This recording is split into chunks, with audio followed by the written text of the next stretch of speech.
దీన్ని ఎవరు కూడా సమర్థించరు. అసలు ఏమో శ్యామలకి బుద్ధి ఏం లేదు. ఈ బుద్ధి లేని శ్యామల కూడా ఒక సిగ్గుచరం కూడా ఏం లేకుండా ఎంతో ప్రముఖ హీరో అయినటువంటి పవన్ కళ్యాణ్ గారి గురించి విమర్శించింది. నైతిక విలువల గురించి పెద్ద ఉపన్యాసాలు చెప్పింది.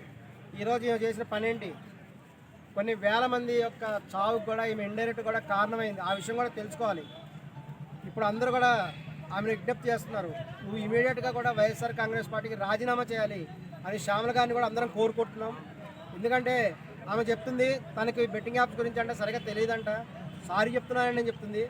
నువ్వు ఆ మాత్రము తెలియకుండానే ఏమి తెలియకపోతే నువ్వు అసలు వైఎస్ఆర్ కాంగ్రెస్ పార్టీ అంటే పెద్ద పార్టీకి ఎలా పనిచేస్తున్నావు? ఇప్పుడు వైఎస్ జగన్మోహన్ రెడ్డి గారు ఇమీడియట్గా కూడా ఈ విషయం ఇనిషియేటివ్ తీసుకొని ఎంతోమంది మరణానికి కారణమైనటువంటి శ్యామలని కూడా ఈ యొక్క వైఎస్ కాంగ్రెస్ పార్టీ నుంచి సస్పెండ్ చేయాలని కూడా కోరుతున్నాము. ఎందుకంటే తప్పనిసరిగా కూడా శ్యామల గారు కూడా అరెస్ట్ అవుతుంది. ఆమె చెప్తుంది ఎన్నో నైతిక విలువల గురించి మాట్లాడుతుంది, చిరంజీవి గారిని విమర్శిస్తుంది. ఈ రోజున చూడండి ఆమె సింపుల్గా సారీ చెప్తుంది. రీసెంట్గా కూడా గమనించినట్టయితే అల్లు అర్జున్ గారి వల్ల ఒక మహిళ మృతి చెందింది. అప్పుడు కూడా ఆయన సింపుల్గా సారీ చెప్పాడు, కానీ అప్పుడు ఆయన వదల్లా. కంపల్సరీగా ఆమె చేత కూడా కాంపన్సేట్ కట్టించడం జరిగింది. అదేవిధంగా ఇప్పుడు కూడా ఎవరైతే బెట్టింగ్ యాప్స్ ద్వారా ఈ యొక్క ప్రచారం కూడా చేసి ప్రమోషన్స్ చేసి కొన్ని వేల మంది మరణానికి కారణమయ్యారో వీళ్ళందరూ కూడా తాము సంపాదించినటువంటి అమౌంట్ అంతా తీసుకొచ్చేసి ఈ యొక్క తమ ద్వారా చనిపోయిన వాళ్ళందరూ కూడా కాంపన్సేషన్ పే చేయాలి. అమౌంట్ పే చేసి బహిరంగంగా క్షమాపణ చెప్పాలి. వీళ్ళు ఏమనుకుంటున్నారంటే ఎట్లా శిక్ష పడదు, దీనివల్ల ఏమవుతుందని కూడా భావిస్తున్నారు. అలా కాదు. రీసెంట్గా కూడా సెంట్రల్ గవర్నమెంట్ ఒక చట్టం చేయడం జరిగింది. అదేంటంటే ఎవరైతే అడ్వర్టైజ్మెంట్స్లో నటిస్తారో వాళ్ళు కూడా రెస్పాన్సిబుల్ వహించాలి. ఎందుకంటే ఈ మధ్య చూసినాము కొంతమంది హీరోలు కూడా ఏదో కూల్ డ్రింక్ తాగేసి నాకు మస్తు బలం వచ్చేసింది ఇది హెలికాప్టర్ నుంచి దూకడం, ఈ యొక్క 3వ ఫ్లోర్ నుంచి దూకడం అని చేస్తారు. ఇంకొంతమంది ఏదో కొంత పౌడర్ పూసుకొని తెల్లగా వచ్చేసానంటారు, క్రీములు పూసుకొని తెల్లగా వచ్చానంటారు, సబ్బురుతుడం ద్వారా యవ్వనం వచ్చిందంటారు. ఇవన్నీ ప్రాక్టికల్గా పాసిబుల్ కావు, కానీ వీళ్ళు ఈ విధంగా అసత్య ప్రచారాలు కూడా చేస్తున్నారు. అందువల్లనే అందరూ కూడా ఇప్పుడు మహేష్ బాబు గారిని ఆదర్శంగా తీసుకోవాలని చెప్తున్నాము. ఈ యొక్క సూపర్ స్టార్ మహేష్ బాబు గారు, అంతేకాకుండా మన సూపర్ స్టార్ అమితాబ్ బచ్చన్ గారు కూడా ఒక విషయం చెప్పారు. అదేంటంటే ఇకపై నుంచి వాళ్ళు కూడా ఏ అడ్వర్టైజ్మెంట్లో నటించినా సరే సోషల్ రెస్పాన్సిబిలిటీ వహిస్తాము, అసత్యపరమైనటువంటి యాడ్స్లో నటించడం అని చెప్పారు. ఇది నిజంగా అందరూ గమనించాల్సిన విషయం. అందరూ కూడా దాన్ని అభినందించాలి. అందరూ ప్రముఖ హీరోయిన్స్ కూడా ఈ విధంగా మహేష్ బాబు గారిని అమితాబ్ బచ్చన్ గారిని ఫాలో అవ్వాలని కూడా కోరుకుంటున్నాము.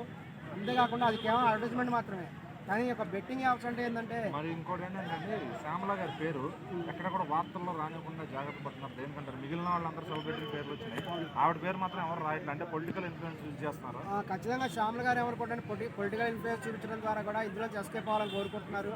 కానీ అంత ఈజీ కాదు. కంపల్సరీగా పవన్ కళ్యాణ్ గారు ఇప్పుడు ఇన్వాల్వ్ అవుతారు.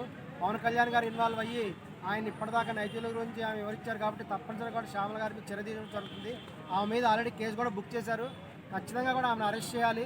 అరెస్ట్ చేసి ఆమెను కూడా వీళ్ళందరూ ఆల్రెడీ పోసాని కృష్ణమురళి ఇంకా వైఎస్ఆర్ కాంగ్రెస్ పార్టీ వాళ్ళు అందరూ ఉన్నారు, ఈమెను కూడా అదే గ్రూప్లో కూడా చేర్చి లోపల పెట్టాలి. ఆమె అనుకుంటుంది ఈజీగా తప్పించుకుంటాం అనుకుంటుంది, అలా కుదరదు. తప్పనిసరిగా ఆమె సంపాదించినటువంటి అమౌంట్ అంతా కూడా తమ వల్ల చనిపోయిన వాళ్ళందరికీ కూడా ఆమె పే చేయాలి. ఇప్పుడు ఇచ్చి అప్పుడు సారీ చెప్పాలి. అప్పుడు సారీ చేసి యాక్సెప్ట్ చేస్తాం. ఏదైనా నైతికలు ఫాలో అయ్యేటువంటి ఆమె కనుక ఈ యొక్క శ్యామల గారు అయినట్టయితే తప్పనిసరిగా ఆమె సిగ్గుపడాలి. ఇంకా బుద్ధి ఉంటే ఇటువంటి ప్రమోషన్ చేయకూడదని కూడా శ్యామల గారికి వివరిస్తున్నాం. అంతేకాకుండా వెంటనే ఆమె వైఎస్ఆర్ కాంగ్రెస్ పార్టీకి రాజీనామా.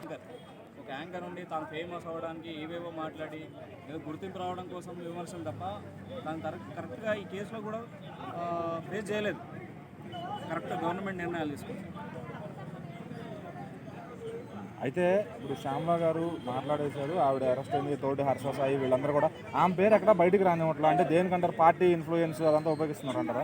ఉంటుంది. పొలిటికల్ ఉన్న వాళ్ళకి అన్నీ ఉంటాయి. రాజకీయ నాయకులు అనేది ఏ పార్టీతో సంబంధం లేదు. అంటే ఎన్టీవీ లాంటి ప్రముఖ పత్రికలు కూడా, చాలా పెద్ద పెద్ద పత్రికలు కూడా ఆమె పేరుని హైడ్ చేస్తున్నారు. అంటే లిస్టులోనేమో పేరు ఉందాం, అది 4వ పేరు ఉంది, బయట లిస్టులోనేమో ఆర్టికల్స్లో ఆమె పేరు రావట్లా. ఇవన్నీ సహజం. రాజకీయ నాయకుల్లో ఉన్నప్పుడు, రాజకీయ పార్టీలో ఉన్నప్పుడు కొంతవరకు వాటిపైన విమర్శలకు వెళ్తారు. వీళ్ళేంది వ్యక్తిగత విమర్శలకు వెళ్ళారు. కానీ కొన్ని ఛానల్స్ కానీ వేరే వాళ్ళు కానీ అన్ని పార్టీలతో లింక్ ఉంటుంది. ఒక ఆంధ్రజ్యోతి, టీవీ5 తప్ప అన్ని పార్టీలు, అన్ని ఛానల్స్ కూడా వైసీపీతో సంబంధాలు ఉన్నాయి. కాబట్టి వాళ్ళు తొందరగా ఆమె పైన వ్యతిరేకంగా రాయాలంటే రాయరు. ఎవరైనా ఇప్పుడు వీళ్ళ గురించి వచ్చేసరికి వీళ్ళ ఛానల్స్ రాయరు, వేరే ఛానల్స్ రాస్తాయి. వాళ్ళు రాయటాన్ని పక్కన పెడితే గవర్నమెంట్ యాక్షన్ ఇప్పుడు కేసు అయిందన్నారు. ఆ కేసు పైన చట్టపరంగా చర్యలు తీసుకోవాలి. ఎవరం కాదన్నారు. పబ్లిక్ అయినా స్వాగతించి చట్టపరంగా చర్యలు తీసుకోవడానికి. అంత పెద్ద జగన్ గారు అసలు ఉంటుంది జైలుకి వేయించారు. ఎందుకు? చట్టపరంగా కేసు అయింది కాబట్టి కేసును ఫేస్ చేశారు, వచ్చారు, బయటకు వచ్చారు. తను సీఎం అయ్యారు. తన రేంజ్ వేరు, తన విధానం వేరు. ఇప్పుడు వీళ్ళు అంత రేంజ్ ఏం కాదు. అనవసరంగా వ్యక్తిగత దూషణ చేయడం అనేది కరెక్ట్ కాదు. డిప్యూటీ సీఎం హోదాలో ఉన్న పవన్ కళ్యాణ్ గారిని తిట్టడం సమంజసం కాదు, అది కరెక్ట్ పని కాదు. ఇంకోటి ఏంటంటే ఈ బెట్టింగ్ యాప్స్ని ప్రమోట్ చేయడం కరెక్ట్ పని కాదు. ఈ మంచిని కోరే వ్యక్తులు సమాచారం ఉండడం మంచిది. పాలిటిక్స్లో కానీ రాజకీయాల్లో కానీ మంచి జనాలకు మంచి జరగాలి, ప్రజలకు మంచి జరగాలి. మంచి జరిగే పని ఏది చేసినా కానీ జనాల హృదయాలను దాక్కుతాయి. అంటే రీసెంట్గా ఆ పార్టీ ఓడిపోయినాక ఆమెకు ఆ పదవి వచ్చింది, స్పోక్స్ పర్సన్గా కూర్చోబెట్టారు. సో పైనుంచి డబ్బులు తీసుకుంటూ ఆవిడైతే అనాల్సిన మాటలు ఎవరినైతే అనాలో అంటుంది. మరి ఆమెను చూస్తే ఇట్లా అరెస్టులు, ఇది కేసులు ఇవన్నీ పడతాయి అన్నమాట. అంటే ఆమె సమాజానికి ఏం మెసేజ్ ఇస్తున్నట్టు?